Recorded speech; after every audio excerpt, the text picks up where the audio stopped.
o'clock. You are listening to...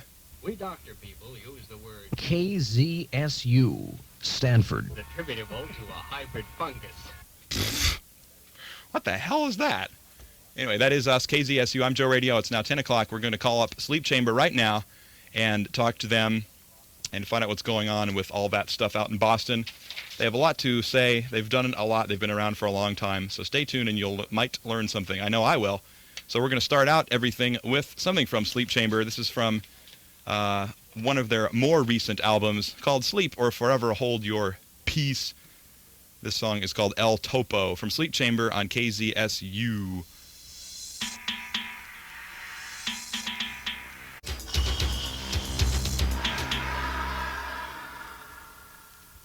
That was that. That was Sleep Chamber with El Topo from the LP Sleep or Forever Hold Your Peace, which came out back sometime in last year. This is Joe Radio. You are listening to KZSU. Let's check all our connections here. First of all, Luz, are you there? Yes, I am. Ah, we can hear you loud and clear. This is Luz from Agrotech Magazine, and Dimi Throm is also here, and Jen. We're all here, and and let's see if the phone's working. Hello? Hello? Uh-oh. Oh, wait a minute. Hold on. Hello? Hello? Hey, now we can hear. Hello? Hello? Let me turn the amplifier up a little bit. And Testing. 1, 2, 3. Yes. now, can you hear us? I can hear you fine. Yeah, we can hear you barely. I think we're going to have to twiddle with the amps a little bit later. Okay. But this is John from Sleep Chamber, Yes, it is. and he's at home in Boston, staying up very, very late. Or maybe this is early for you. I don't know. Well, it's about average. Okay. We have some new stuff from you. We have as many old things as we could find, which is certainly not enough because you've been so prolific over the years. But we're going to play some new and old stuff, and Luz has many, many, many questions she wants to ask you all about your whole life. Okay. So tell us a little bit briefly about sort of from the beginnings of Sleep Chamber, like how it all got started. Well, it seemed like it started so long ago. I was just interested in experimental music, I guess, and emotion and individuality. And I think the music part came secondary. I used to do a lot of reading and studying and just of individuality and philosophies and things like that. And when I came to terms with it, I eventually started with music.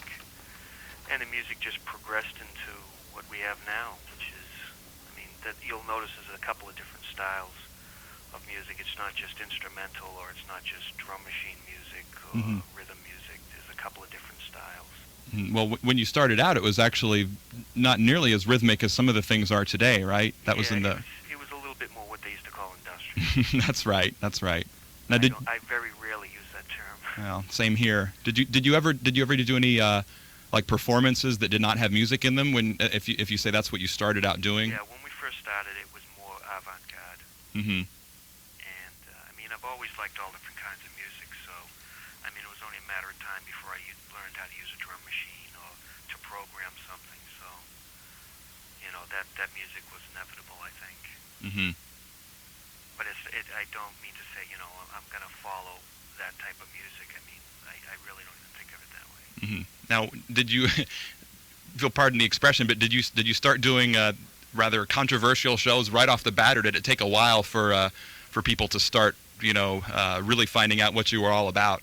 No, I don't think we ever intentionally started to be controversial. I just think that what we were doing was so different that people were interested and curious, and some people found it, they didn't really find it interesting, or they found it distasteful, but we never intentionally did the things to be provocative. I mean, we did the incense, you know, to burn the incense in the shows because I thought it added to the dimension of the show. Mm-hmm. We used dancers, so we just did different things to get away from a rock and roll mentality. We wanted to be different, not just for the sake of being different, but we wanted to experiment with new things. Mm-hmm. You know what I think we're going to do is I'm going to work on this phone thing. We're going to play a song from your newest CD and then get right back to you and see if we can make you a little bit louder, because I really think people should hear you a little bit louder than you're doing right now. So this is from the I guess Circle Zero, that's like the absolute latest, or this was actually recorded a while back and then just remixed, right? A while ago, but it was remixed like last year and just released this year. Mm-hmm. Okay, well, bear with us. We're going to play Dream of Life, which is track number 5 off this CD. And this thing is available. It's out. People can get their hands on it. Yep, it's been out for about a month. Okay, we'll give people your address a little bit later if they want to get more information from you. Okay. But anyway, here we go with Dream of Life from Sleep Chamber from the newest record, Circle Zero, here on KZSU 90.1 FM.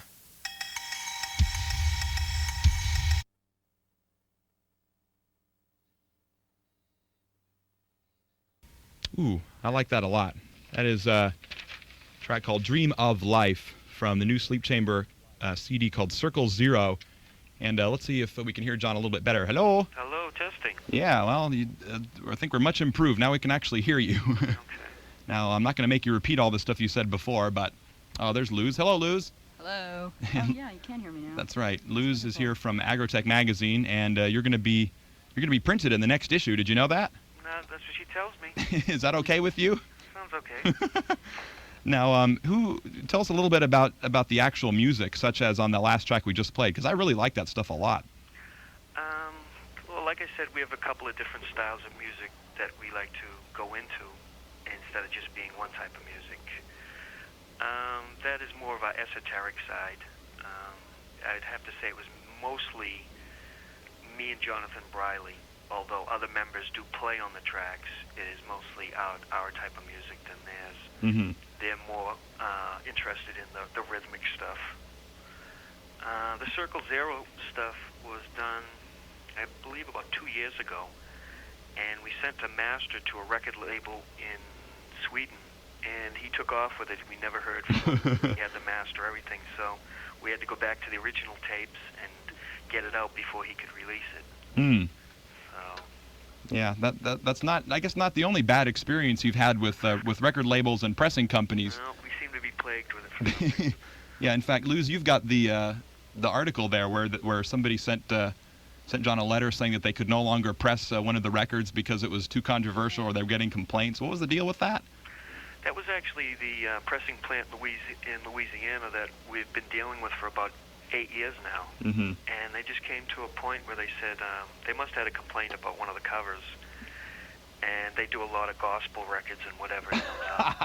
Oh, So they said people were in the studio and they just were really shocked by the covers, and I guess they do more business than we do, so they said they're not going to do them. Well, that's what you get for doing business with labels in Louisiana, I guess. Well, that's what you get for having to spend almost $500,000 too. Yeah, that's so. Have you solved that problem, or? Yeah, well, we just went to another place. I had to find some place that had the same pressing type equipment, so I could bring the plates there. Mm-hmm. Are there people in Boston that you can use, or is it? No, there's no pressing in Boston. I have to go. I think Tennessee or New York. Or Now, your Sleep Chamber music cannot be found everywhere, but in some of the places where I have found stuff, I've actually found quite a bit of it. Now, I understand there are like several, like bootleg LPs or live LPs? Yeah, there seems to be some live albums starting to pop up here and there. And And you have nothing to do with these, or? no, we have luckily been given copies by whoever makes them. I mean, I'm not saying, anybody wants to make a record, go ahead and just send me copies, but people feel like, it's the thing to do, but I'm not encouraging it because it'll just glut the market as far as I can see. Mm-hmm. So how many? It'll compete with my own. Right. Now, in total, since the beginning, about how many like real albums have you done, as Sleep Chamber? It would have to be between 8 and 9, I believe. Mm-hmm. All since what, about 1980, 81? 81 or 82. 81 or 82. Yeah. Now these were all on, any big labels or mostly just? No, they're all on Inner X, and there was a couple on European labels. That's right. A couple on a German label and an Italian label. Yeah, this new one is on what? Musica Maxima Manite. Magnetica or something like that. Yeah, from Italy. Yeah, no, very, very nice stuff. And how many actual things? I know I've got Sins of Obsession on CD. How many actual CDs are there? Well, currently the guy in Germany is reissuing the whole catalog on CD. Ooh. including the new album, and everything will have bonus tracks, like tracks that we didn't release on the album. So. Mm-hmm. Are those all going to be distributed through Cargo then? Yes. Oh, wonderful. Mm-hmm. Now, Sins of Obsession, which we're going to get to hopefully, has, among other things, a cover of the Normal's Warm Leatherette. What gave you the inspiration to do that? I always liked the original, you know, and I heard Grace Jones do it, and I don't know, I was just fascinated with the song. I never grew out of it. I always liked it. I mean, it was more than just like a synth pop song. It was more surreal to me, you know, and especially after reading some of the book on Crash. Mm-hmm. It influenced me, I guess. Mm-hmm. Now we're gonna get back to something from. Let's see. I guess I have Submit to Desire queued up, but just briefly, what's coming up? You know, what are you working on now? Are you planning any more shows? Any? It's funny that you asked, but we're working on a cover tune of Madonna's new song of that video that was banned. Just My Love. Are you really? Are you serious? We're going to do a 7-inch single of it. And what we're going to do is we're just going to record it as a 7-inch and send it to radio stations, and we're not going to actually release it because we can't afford the lawsuit. We'll just do it as, you know, a publicity thing. Okay, well, we'll play it. I mean, we'll make it, put a disclaimer for it on it if you want, but we definitely like to get that. Now, also on the album before that, you have a cover of The Light Pours Out of Me from a magazine. Yeah, another band that was a very big influence on me. And any other covers that you may have done that we might not have seen, or any other things that you have up your sleeve? I think that's it. I feel like I'm doing all cover tunes now. Well, the one we're going to play now I don't think is a cover tune. This one is, what do I have here? I have Subterranean Subhuman from the Submit to Desire LP. Did this album cover get you in any trouble, by the way? No, not as much as I thought it would. It sold a lot just because of the cover, though. Mm-hmm. A lot of people in record stores and distributors told me it sold just because of the cover. Well, as far as I know, that may have been the reason that I bought mine, but anyway. So here we go, and we're going to flip the tape over? Good. Okay, let's get back into a little more music from Sleep Chamber. This is Subterranean Subhuman off the Submit to Desire LP, right here on KZSU Stanford.